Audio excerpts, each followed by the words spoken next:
大家好，我是 TCL K-Train 大師，歡迎來到講之講第38集。我今日會介紹的是機場站。機場站顏色為灰色，位於赤鱲角香港國際機場地面運輸中心，於1998年7月6日通車，為香港鐵路網絡中最西部之車站。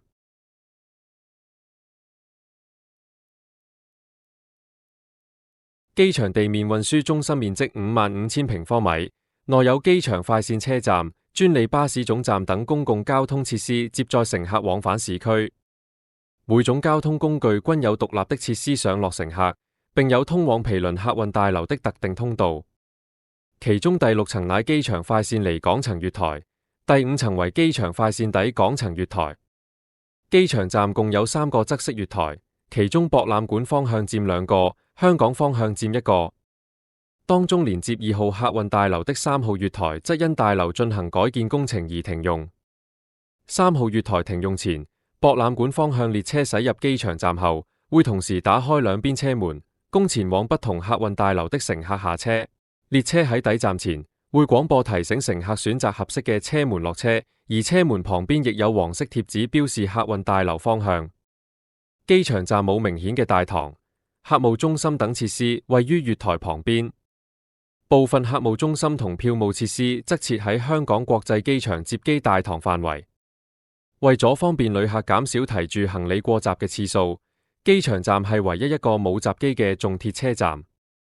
所以月台設有唔少車票收集箱，俾喺機場站落車嘅乘客自願性棄置車票。機場站共設有7個出入口，為往1號客運大樓嘅 A 字出口及往2號客運大樓嘅 F 同字出口。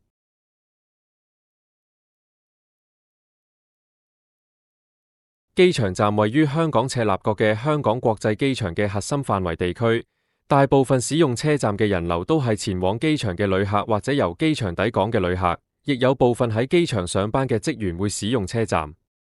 為配合機場長天廊嘅興建，機場站亦進行擴建，喺原有車站往博覽館方向嘅路軌東面加建3號月台，並連接長天廊及第2客運大樓，方便離境乘客使用。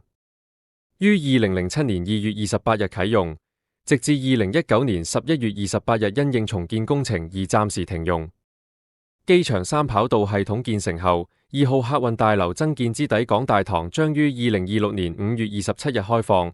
機場站嘅4號預留月台屆時將會投入服務，提供另一個市區方向月台。同時，連接離港大堂嘅3號月台亦將重新開放，供旅客前往2號客運大樓辦理登機手續。今日機場站嘅介紹就完到呢度，下集我會講博覽館站，未完待續。